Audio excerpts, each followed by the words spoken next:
I'm Alli. I came out after 20 years of marriage and I have 3 kids. I'm Melisa and I have 2 kids and I came out at 37 after an 11-year marriage. This podcast is about coming out later and the struggles and victories that come with it. When coming out feels like the end of the world, but it's really just the beginning. This is the Lesbian Chronicles.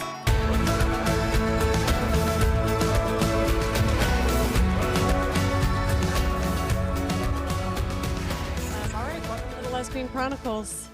We're talking about the old life versus the new life, the friendships, how they shift, how they change. Your straight friends versus your gay friends. Yeah. Who do you think would win in a fight? Ooh, well, God, that's actually kind of hard. I'm going to give it to my gay friends. Yeah, me too. But you know what's interesting about my gay friends is they're far more sensitive. My posse back in the day, those women didn't give a fuck. Like these women kind of do a little bit. Some of my old friendships from my past life actually got deeper and better. Some are gone completely. We talk about sometimes it's no one's fault. Like to me, it was like nobody left me. It was more like there just wasn't the same space. I moved down here. My kids changed schools. Like there was a lot of things that were happening in my life that presented new challenges for me to stay in my old life. So I think sometimes it wasn't necessarily that, oh, I was abandoned. It was more just like I created all these new things and there wasn't space anymore for some of the people in the past season. I think that's kind of the case for me. I haven't moved per se, but I definitely spend a lot less time down in the suburbs when I don't have my kids. Yeah. And so, yeah, like I haven't quite like watered those friendships, right? Like I used to. And I also found that like when I would hang out with some of them, and I'm not talking like my ride or die people, like my friends from college that are my best friends for life. But I'm just more so talking about my friends in the suburbs. Yeah. Like, I don't feel like I have quite as much in common. Like, sure, we talk about the kids and stuff like that, but it feels very surface. I don't feel as close. And so it's hard to know though. It's like, might that have faded anyway? It's like, that's kind of like my next point. Yeah. Is like one specific friend comes to mind, and we spent a lot of time together when we both had babies, but we were also like not working as much. So it was kind of like, what else are we going to do? We're going to hang out, let's get the babies together and we can at least talk and like have adult conversation. I work way more. She works way more. Like we've just kind of fallen out. I don't think it has anything to do with the sexuality part because she was super supportive when I came out. Same. So I think that it's easy to kind of like take it personally and zero in on that part, be like, oh, well, they stopped talking to me when I came out. It's like, no, it's more so like life just shifts and changes. And your kids, like my kids got older. Like I feel like the one woman that was like my best friend at the time, like I was talking to Maria about this the other day. We moved 3 times to be together. Like one of us would move, we would buy the house next door. Oh yeah. I remember you talking about this before. Nuts. Like I look back, I'm like, I can't believe we had these babies at home. We were together all the time. We ran errands together. We went to the grocery together. I don't talk to her ever. We don't wish each other happy birthday. Like, oh wow. Not even a happy birthday. It's like, it's just weird that it's like life moved on. But I think truly what happened more than anything is that our kids really got older and stopped being friends. Like they went in 2 totally different directions. And it's almost like, okay, well now the kids aren't really that close anymore. And I'm now coming out. Like our lives shifted to such an extent that there was very little in common anymore. But she was like a beautiful part of that season of raising babies when they were tiny. Like I have such wonderful memories with her, but she was so supportive, but it was just like, there's no room anymore. Mm-hmm. I feel like too, the straight friends that I'm still like really close with, like I said, they're all like my ride or die people that I've known for a long time, but our conversations haven't changed, like I don't feel like any of them treat me any differently or talk to me differently about my relationships now versus when I was straight and married. Right. Right. Like if anything, it feels more honest, really. Yeah. I would say that, the couple friends that I did keep, it got more authentic. But again, I think that was more a factor of the friendship was more authentic to begin with. Yes.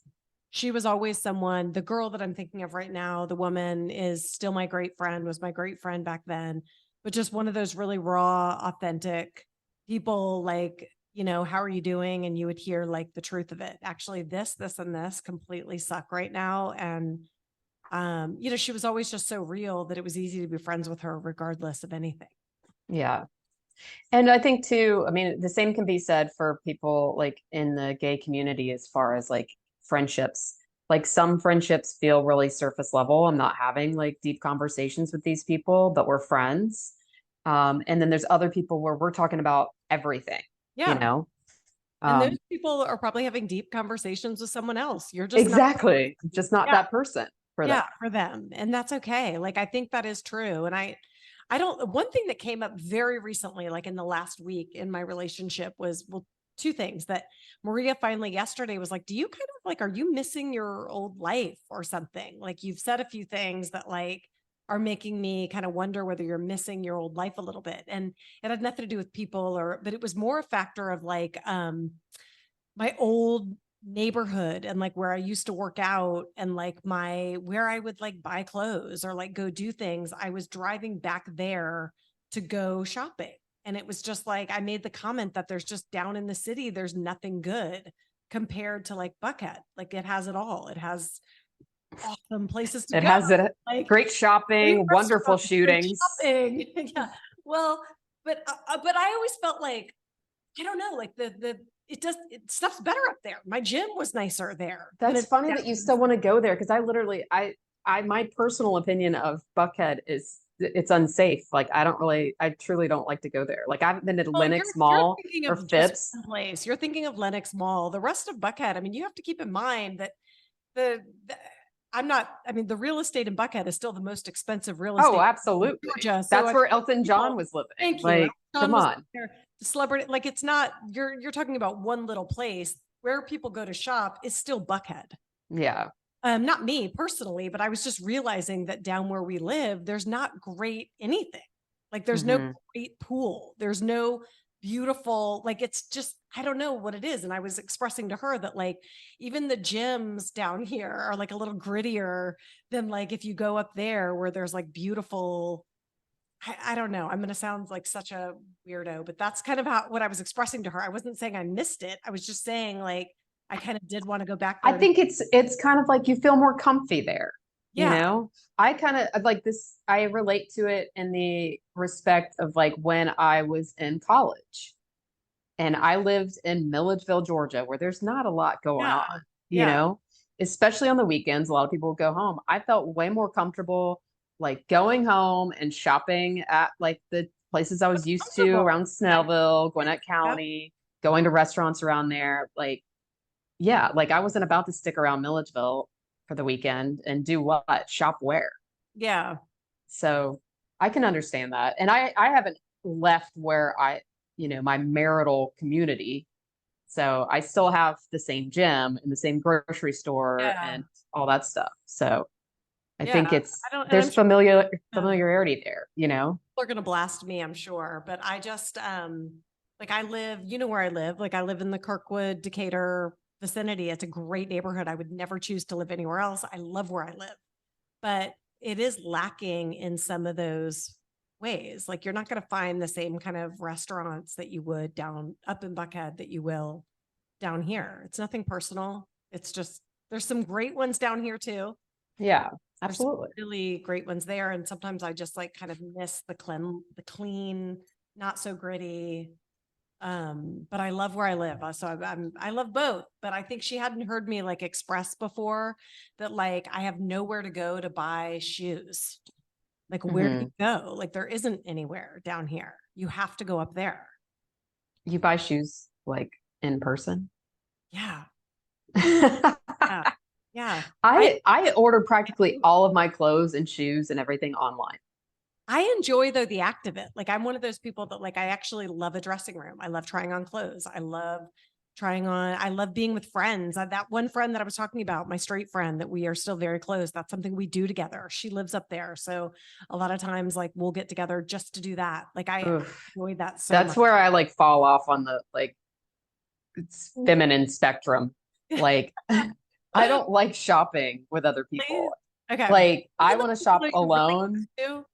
Huh? I don't want to shop with like Maria, but I like shopping with women that are like my friends that are like telling me this looks good or don't get that. That's See, for me, I feel like when I'm shopping with someone else, I'm typically being like, I'm not necessarily really going to buy or look for myself. So I feel like a little kid, like tagging along, oh, you okay. know, I got it. Got it. Got it. like, I'm like, all right, yeah, like, how much longer are we going to be here? Where's the seat where all the dads sit? Okay. No. She and I can go for hours and hours and hours and hours and hours. Gosh, I don't know. It, Um, it feels stressful to me too. she's really the only one though I have that is into that the way I am. So I feel like it's a dying hobby, you know, it's kind of a dying hobby. Maybe that's why like I cling to it. maybe that's it. Like, because I feel like, yes, I could spend hours online browsing and like looking for, like, if I see a certain outfit that someone else is wearing and I'm like, oh, I want to put that together. Like, I can spend a long time like searching different websites and Yeah. finding that look. Like, that's fun to me. Yeah. But to go from store to store trying to do that, I'd be like, ah, But what if you have like she and I would do it where it's like we have a great coffee, we're like we know where we're going, we're hitting a few, then we're getting this kick-ass the lunch. whole day date. Yeah, that's It's cute. like a day I would date. do that. Yeah. Yeah. Her in-laws have this place, they still do. They have this place in New York City. And I remember back when our babies were like tiny, we left the kids with the husbands and we literally got on a plane we felt like just like princesses. And we like went and stayed in their apartment. They weren't there and like got coffee in New York City and like walked around all day. We weren't just like buying a ton of stuff, but we were like young moms. And that is a memory of mine with her that I will never, we had a blast. Yeah. So That's yeah, really cool. I guess what I'm saying is we'll even travel to do it. We're way into it. The only thing I don't like trying on is swimsuits. Oh, yeah, that's a tough one too. But I mean, Yeah. that's another thing I typically will buy online and return. Oh my God, I could never buy it online. Really? You buy like 20 of them and then try them all on. Like, how do you know I what mean, because I guess I kind of know what I want okay. for the most part. So it's not, I don't know. Swimsuits are another thing that's kind of been weird with coming out. I know. It's like, what do you do? Like it feels weird to put on a really like feminine looking I swimsuit. know. I Like know. I'm like, this no longer fits my personality like at all. I still do the feminine swimsuit, but I'm always kind of like, I don't know, my stomach is so white and I'm just like, what am I doing in this? But it's only my family that ever sees it anymore. Yeah. So it's all good. But yeah, other things from like my past life for the most part, I don't even like the friendship thing was hard at first, but I feel like the void was full very quickly with my new kind of, I don't know, lesbian or queer searching or even our group friends. It was almost like, and when you're divorced, you only have half the time with your kids. So it kind of left 2 weekends a month are really all I'm thinking about for socializing. Hmm. And so there wasn't much time to really, Yeah. That's how I feel. Like I'm so limited on my time.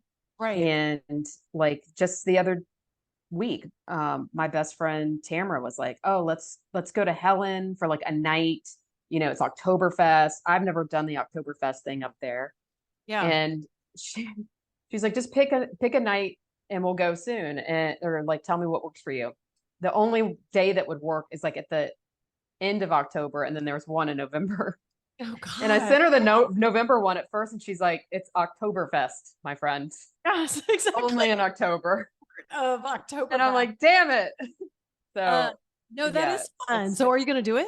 no, actually I was able to find a day in October, but it didn't work for her. So Oh, shit. Okay. Were yeah, you no kids? You were just going the two of you. correct. Yeah. Okay. Yeah. No dog either. So, Oh yeah, that's a nice little break. but what we're doing instead is going to a drag show brunch that is Taylor Swift themed. Oh, sweet. Yes. Oh my So God. we did So one fun. a few weeks ago, me and some other friends, where it was Madonna themed. Okay. Yeah. And it was so much fun. Like, Totally. And I love Taylor. Like she's my girl. oh yeah, for sure. Like it's going to be a blast. Yeah. So Where is it? City Winery. Okay, nice. Oh my God, I'll have to Yeah. look at that. Where Tatum lives in New York City is they have all kinds of like Tate said Taylor parties. It'll just be like a Taylor party at a club.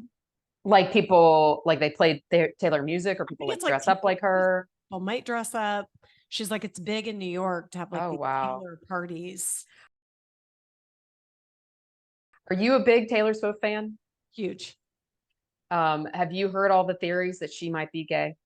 I've heard the theories. I think it's wishful thinking by the gay I community. think it's wishful thinking. Yeah. I kind of go back and forth. And actually, now that she's dating this guy, what's his name? Her beard. Kelsey. I think it's her beard. I do, but I think she is his beard too, is the theory. Yeah. Wait, really? That's what I heard on the TikTok. I don't know if that's true. Okay. This is all rumors, allegedly, whatever, but I don't Wow. know. I wasn't sold on the Gaylor theory until I saw a video of her walking backstage, and her walk was so fucking gay. I know you mentioned that, but don't you think her walk is also just a woman who's a businesswoman, badass, who's I mean, maybe accomplished? that could be. She's She's not a little confident. girl. She's She's not, fucking yeah, confident. she's walking how it's comfortable to That's walk. just it. Lesbians, like I know a lot of us can have like internalized shame over being like a Yeah. lesbian, but when you really think about it, lesbians are so badass. Yeah. Like we're badass enough that it comes Inherently. across in your walk, Right. Yeah. I don't know. Maybe I've said it to my kids who are like so open, and obviously Owen's gay, and he's just like, Mom, it's not. Sorry, He Mom. doesn't buy into it. No. Hmm. But what does he know? And she is very much an ally. She's very much an ally. I mean, The I cool think if thing is about her, anything, she would she's have like, dated if she's bi. I feel like she would have had a girlfriend by now. but that's a theory though, is that she has had girlfriends. But Like some of her songs are like supposedly about girlfriends that she's had. yeah, Um, time will tell, I guess. Time will tell. And, I think one of the other reasons why I kind of feel like it's a possibility is I started to watch her, whatever special that is on Netflix that she Yep. has, Americana or something. Yep. And I could hear how influenced she is by her team of people and how she wanted to speak out like on politics. And they were like, no, no, no, no, no, no, no, no. And she was like, I have a voice. I need to use it. And so I wonder if that's the thing that like really holds her back, is that aspect. Like she's afraid. And I don't know. Who knows? Anyway, circling back to the gay friend subject. Yeah. Kind of what sparked us to talk about this is we did have an email from someone that was kind of saying that they feel like this division between like, I've got my straight friends, I've got my gay friends. And I mean, I super relate to that. I'm very rarely like meshing my gay friends and my straight friends together. No, I do have a memory. I have two memories. One is I had a birthday party for my kids or one of my kids. I don't know how this ended up happening, but basically Jamie and this mutual friend of Jamie and I's, and Jamie at this stage was very much in my straight life. I mean, she's been a friend a long time. So she's known me long before all this, but Dr. Jamie, just to clarify. Dr. Jamie. So Dr. Jamie came over with another mutual friend of ours and met my catalyst at the time. And I just remember like being kind of nervous for these women from my old life to like meet my catalyst. And I was worried my catalyst was a loose cannon. So you don't know what you're going to like. Is she going to be nice? Is she going to be a pain? Is she going to be intimidated by these women and not be nice or be like, I remember she would have feelings about my old life. So I could see her maybe not being so great to them or trying to find things wrong with them. So I remember being nervous. They met and it was fine. Totally great. And actually both my straight friends were like, oh my God, she's great. We've really enjoyed meeting her. But it was like this awkward thing that like weighed on me. Was it awkward? Was it you thinking that it was going to be awkward or me thinking it was going to be awkward? And I'm like giddy about, oh my God, we're going to meet Alli's girlfriend, like feelings around that. And then actually my New York City, the friend I was just talking about that we'd love to go shopping together. She met my partner now several times now, but at the beginning when they met, I remember being nervous. Yeah. I don't know, partly I guess because I've known this friend for so long. And then all of a sudden you're like in love with this woman who's now like the top spot, there's some feelings around that meeting. I have felt that way. Yeah. Um, and I've kind of realized too, like if I feel like really nervous about my friends meeting my girlfriend, maybe I don't need to be with that girlfriend. Yeah. Yeah. Like, True. or like there's just some where it's like, wow, you have a difficult time peopling, don't you? Yeah. Or is it Like, like you're nervous because you don't, like I was with the catalyst, like I'm nervous about how she's going to be. yeah, that too. Yeah. Like So, what might she say? yeah. What could create tension or something, Or is it like too, even when you're in a relationship that's healthy and great, is it also like they know me as like my partner only knows me as Allie, the gay woman? Yeah, and you're kind of this new person in front of your straight Yeah. friends, and Yeah. it's like My worlds colliding. yes. And my straight friends are kind of looking at me like, really? What is happening here? Who's this Like woman? that's your type? Yeah, That's your type? exactly. Or what Okay. are you wearing right now? Or just, I don't know. Yeah. So Oh it's my like, God. I always think about the clothing thing too. When I see my straight friends, I'm like, are they laughing at me that I'm like yeah, you're like wearing overalls Adam today? Sandler all of a sudden. Yeah. Exactly. I've got a backwards hat on, you Right. know. Owens at my kids' school, they had an Adam dress like Adam Sandler day. Oh my I think God. kids always look like Adam Sandler, to be honest. But they Basketball shorts and a big oversized yeah, t-shirt. and Yeah. hats. Like the girls all were dressed like it, and I just thought, oh my God, they just look like a whole school of lesbians here. Yeah. I mean, that's what my son wears all the time. Yeah, Basketball shorts and a t-shirt. huge Is T-shirt. he Adam Sandler? It's Adam Sandler. Ugh, It's a I whole. didn't even realize. Um, What are other but, ways your worlds are separated or collide?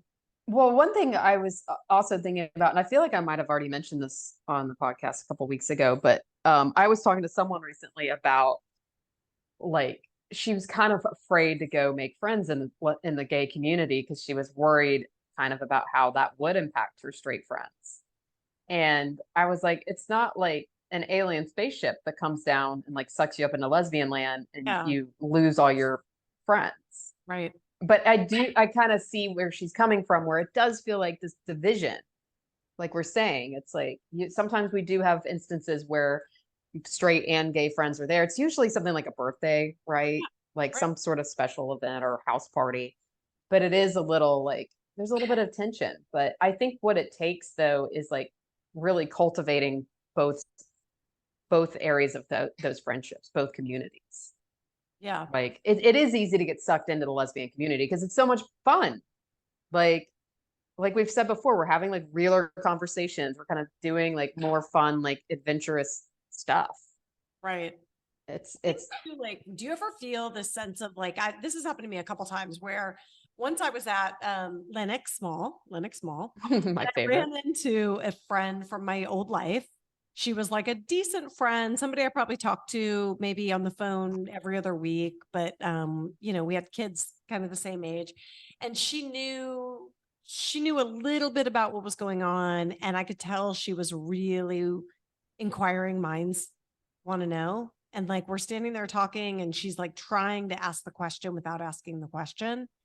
And I just felt this sense of like, I don't know, like it's like this awkward. Do you want me just to tell you? Yeah, my marriage failed and I'm with a woman. Yeah. Like, what Yeah. do you need to hear to make this stop right now? Mm-hmm. And that happened a few times in the early days of like, I would dread running into people, or I'd be standing at the soccer game, like, who actually knows, who doesn't know. I just was uncomfortable in my own skin. Yeah. I think that part does suck. And that's really why I did my like big blast on like social media to just come out because I was just like, I know people are talking. I don't want to have to repeat myself over and over again because it's like it can be a painful thing to kind of like relive over and over again, Yeah. and you're Failure. scared. I'm a failure. My marriage failed. Yeah. It's Yeah. like, it's like bringing it all up again. You don't know the reaction that you're going to get from each individual person. So I don't know. It just kind of felt easier to me to just like put it all out there. There's also a thing where like people like want to give you verbally permission. And it's kind of like also there's something I find mildly patronizing about it, where it's like, they'll like, maybe that woman might be like, oh, I think that's so great. That's great. You go, girl. Like, live you. It's just like, I don't need, first of all, I don't need permission or a pat on the back. Like, I know it's all coming from a good place, but sometimes it feels very, what do I say back to that? Oh, thank you. Thanks for supporting me living my life. Like, I don't know what to say back, and it feels awkward for me sometimes. So I Yeah. just end up being like, yeah, thanks. Yeah, it's really great to be gay. Thanks. Thanks. Cool. Cool. Like a 2-year-old. Oh, good for me. I ate my sandwich. Like, I don't want it. But also on top of that, the patronizing, like, I always knew this about you. Oh, that I don't like either. Like, that to me just pisses me off so much. And I think it's because it's like they're acting like they know you better than you know you. Or how about even just, I always knew you were a fraud. Ah, No, it's people say, oh, yes, that's the underlying that's message. the underlying Yes. messages. Yes. I always knew you were full of it. Yes. So it's just like, it's not, they're not going to say that, but that's the subtext. Yeah. So, and maybe Right. that's my own being a sensitive lesbian. Right. That's how I read it. It's like, okay, you not only knew this, but I think it's also like their way of like, they don't mean it from a bad place. They're trying to like connect with you and again, give you permission, but it's kind of like, it feels so patronizing to me for someone to, I don't know, like, oh, you go, girl. Like, I'm not 7 doing cheerleading. Like, I don't know what I want them to say, but I think what I I want don't know them to either. say, It's like, what is the right I thing to think say? you need to ask. Like, I don't ask people when they get divorced unless and I ask everything. But Yeah. unless you're in my A tier and you know you are, and if you don't know if you are, you're not. So if you know you're in that, then of course we're talking about it. I've already told you. But Yeah. otherwise, I'm not asking you why you got divorced by the It's the soccer same thing field. where I'm not asking On someone why Sunday. they're getting surgery, you know? Ask why they're getting, if they told me multiple times, I might ask because I might feel like they want to talk about it. It's like me with this. I'm desperate to talk about it. I keep showing the kids. What is it? That's a pretty gnarly looking Band-Aid. If you could see under it, you wouldn't even believe it. I had. Are we not going to talk about it? We skip We it. can't talk about it. We can't talk about it. We definitely can. Literally, as we're sitting at dinner, if anyone complains about any ailment, I just like slide my arm. Ask me about my Band-Aid. I had the Mohs surgery on my arm. Oh, yesterday. wow. Yeah. Holy shit. It's Yeah, that's I'm kind of like it doesn't alarm me anymore. But this one he cut, like he only did 1 layer, but it looks ugly as hell under there. It's tight. yeah. It's stitched. Uh-huh. I mean, that's for those of you who don't know about Mohs surgery. I dated a dermatologist, so You I can did. speak on this. Yes. Makes me an expert. But basically, You're it's definitely an expert. I have my doctorate. Exactly. They remove your skin layer by layer, and to remove cancer. And like they look at it under a little microscope with each layer, and say, did we get it? Did we get it? Did we get it? Yep. And then it can go pretty damn deep. Yeah. And this is like the not scary kind. So I'm like, why do we even have to deal with, like, if it's not the scary kind? But he's like, you still want to get rid of them. But he basically described it as like it's an apple with like a place that's rotting, and you keep peeling back the rot till you get to fresh apple. Mm-hmm. He only did 1 layer, and it still felt so deep. I'm sure, man. I've seen some gnarly pictures of that stuff. Like it is rough, but it is better. It's good that they didn't have to do a lot, because that's way better than letting it sit and going deeper, because they can go to like your bone. And you're just kind of like screwed. So no, for those of you who have not gotten your skin checked, you'll find one. That's the other thing. It's like, if you go, they will find. They will find. I know I haven't had Mohs surgery, but I've had like a couple things removed where they did have to like go in and scoop it out. Yeah. Yeah. And then they told you it was fine. They didn't have to do anymore. I had one that was pre-cancerous, and they did have to like go. I have like 2 scars on my back from it.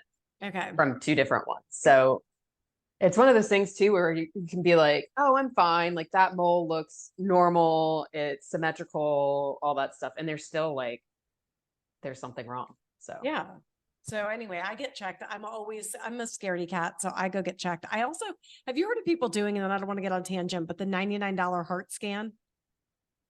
no, but Marina had something similar, like a full body scan thing done like a couple years so there's ago. a thing that I know 2 people now okay, that went for that as like they just wanted peace of mind. Both had massive cancer that they caught, and both had them surgically removed. Wow. So it's like, shit, That's, do I need to be doing that? dude, I mean, hell, like if you think about the time and money that you're probably saving in the long run, because how often do you hear those stories of people being like, yeah, I had these like really weird headaches and like Yeah. it took me like 6 to 8 months of going to the doctor and then they find out I have like stage 4 brain Yeah, that's what I'm cancer. saying. Like, yeah, I think it's worth it. Yeah, I think it's totally worth it, especially when two of them came back and now they're going to be okay. Yeah. No symptoms, not one symptom. They were going just because they were like, we want to do it. It's free. It's cheap. Why not just go check? It's wild. Yeah, it's totally wild.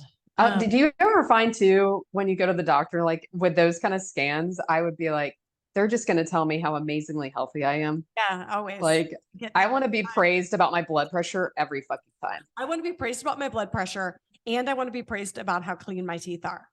Yes, my teeth too. The dentist. I love it. Like when they tell me, like, wow, you must floss a lot. I'm like, I do. Yeah. I do. They're like, you have really good genetics. Never had braces? I'm like, no, I haven't. I haven't. This Thank is natural. Tell me about your blood pressure. I bet mine's lower. Oh, really? You think so? Oh, Mine's God, I didn't take a picture last time. It's really low. It's like 90, like in the 90s, exactly 50s. Like exactly the same. I think ours is too low, maybe. Yeah, like I also have them say how low my pulse is. They're like, "Do you work out a lot?" And I'm like, "I used to. Now I don't. Not nearly what I used to do, but my pulse is really low." Okay, I'm gonna have to chat. I don't know about my pulse, but I also had a great compliment the other day from the episode just gonna friends. Let me pump tell myself up today. Let me tell you about how great I am. I did I did a talk with the Late to Lesbian Instagram group. Yeah.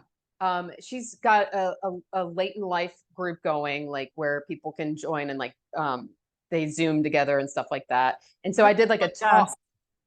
What's that? Hope you plugged us. Oh, 100%. Well, almost all of them listen to us already. Okay, good. But this was kind of for me to tell them about like what our group was like, and then also like how to get the most out of it, and kind of rules. Yeah. The whole don't date within the group, all that stuff.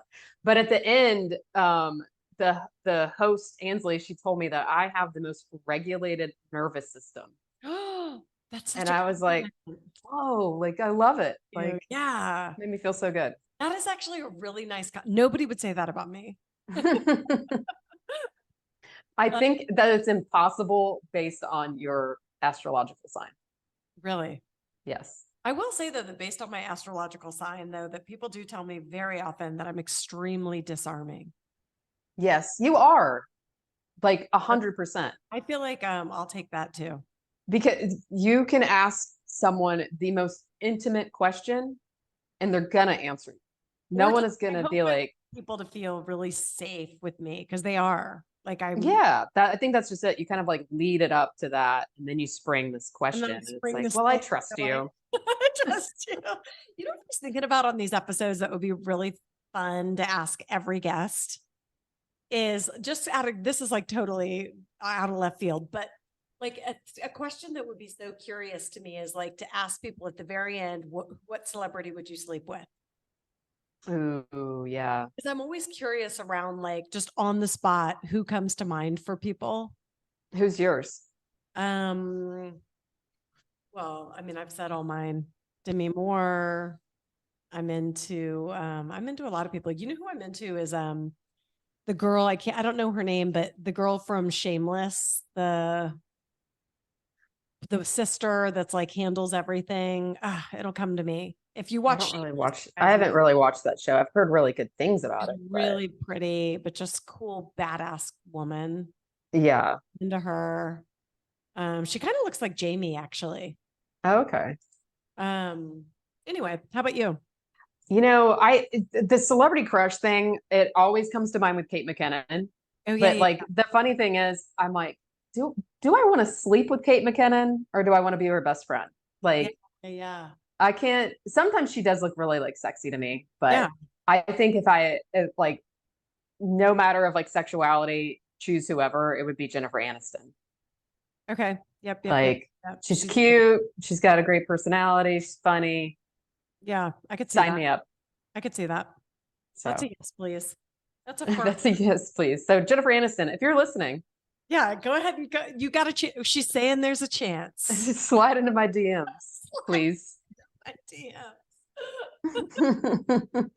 Oh my God. I'll tell you what guest we're looking for though. We are hard looking. If somebody is an expert in menopause, perimenopause, like, you don't have to be a doctor, but like Researcher, expert. Yeah. expert. I tried to get Alli G to do it and she's like, I just don't, I'm like, I kind of am an expert, but I think you could get an even bigger expert. So yeah, if anyone knows anyone, I feel like that topic would be so good. I was listening to Rosie O'Donnell's podcast today, and she had this guest on, Samantha Bee. Oh, okay. Yeah. And they were talking about how it's such no one talks about it. No one ever, and really our listenership does, we have a lot of 40s, 50s, 60s. Yeah, absolutely. And it's like, that is something you're going through. So, and we get tons of emails about it. And it's impacting you in so many ways. Your mood, your hormones, your libido, everything. So it's like, I think if we have someone out there that could dive in for us, because in some ways, like for me personally, my sex has gotten easier and better. I'm not in menopause yet, but I'm in my late 40s. I mean, the whole like not sleeping with men helps. Yeah. Yeah, that's true. But I think even from when I first came out, like when I think about how I was with my catalyst compared to now, it's like, I'm not the same woman anymore. You feel more open.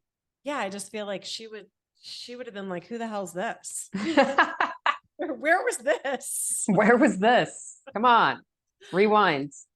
Anyway, so we're looking for an expert on that. If you have someone you can recommend, please. If it's you, yeah. If you, please let us know.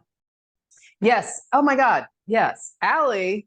Yeah. It's and Maria news, guys, and Jamie will all be at Second Friday. Yes. So, and me, but I mean, I'm like always there, so it's like, whatever. Cannot wait. I hope to meet some people that listen, and I'm really excited. I think you're gonna have a blast, man. Maria at a weak moment. Yeah. Now she's got to stick with it. Well, part of it is it's right in our neighborhood. Right. There's really no excuse. There's no excuse. Like this is ridiculous. And is it outside? Because I love outdoor events. No, Pullman is inside, but is a very large space. Okay. So it doesn't feel like closed in, I guess. Okay. So, and you can go outside, right, like, and hang out, but there's not true like patio, but they let you in and out. If you need to go smoke a cigarette or something. Just thinking that, yeah. Like, need to go smoke a cigarette. That's a joke, actually, guys. I've never smoked a cigarette. All right, then. So I'm going to see you that weekend, Friday, Saturday, and maybe Sunday. Yeah, because then on Saturday, we've got Oakhurst Porch Fest. Yes. At your house. And Oya's band is playing. Yes. Yeah. So 1 p.m. Sunday, I'm planning on walking the parade with Second Friday. All right. And before we wrap up, we do want to share some news about a guest that we have coming on our next episode. I wish I had the roadcaster to do the drum roll. I know. We need the drum roll. We need massive drum roll. Yes. But we have an amazing guest on our next episode that we interviewed, Rosie O'Donnell.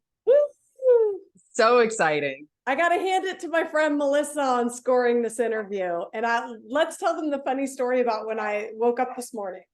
I mean, I played the long game on this Rosie O'Donnell connection that I've had. Let's just say that. I've been friends on TikTok with Rosie for a year, I think. I do. And I remember when you became friends with Rosie on TikTok. I have never DM'd her. I'm like, this is a privilege. I don't need to bother her. No. I'll comment here and there on some of her stuff, like her videos, that kind of thing. And I decided the other day to tag her in a video that was about the Matthew Shepard documentary.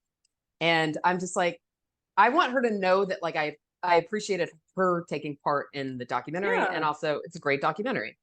And I didn't hear anything for a few days. And then she messaged me on what, Wednesday night. Mhm. And I'm like, did her account get hacked? Is this a catfish? Am I being catfished by Rosie's verified TikTok account right now? Like 1,000 things went through my mind, and I'm like, holy shit, she's messaging me back. And so I told her like how much I adore her. Yeah, same. And then was like, would you be willing to come on my podcast? And she said, sure. And I'm like, hold the fucking phone. Yeah, exactly. And you and I already had plans to record. And so I'm like, all right, let's do this. Let's shoot my shot for tomorrow. And she said, yeah.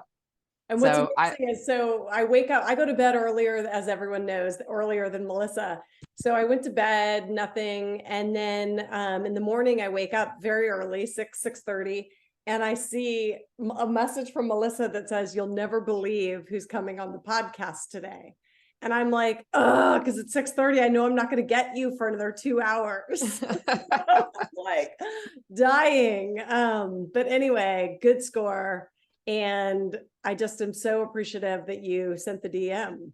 Yeah, man. I mean, got to shoot your shot sometimes. Yeah, but, you do have to shoot your shot. But on top of that, Rosie's just a pleasant human. So I know I've been a fan a long time. So I was very, very excited and amazing. So stay tuned, listen to our next episode, and you will hear the full interview with Rosie O'Donnell. Want to support the Lesbian Chronicles podcast? Rate us and write a review on Apple Podcast or Spotify. We love listener feedback. If you'd like to share your story, email us at melissaandalli@gmail.com. That's Melissa, MELISA, and Alli, ALLI, @gmail.com. Or follow us on Instagram at Lesbian Chronicles.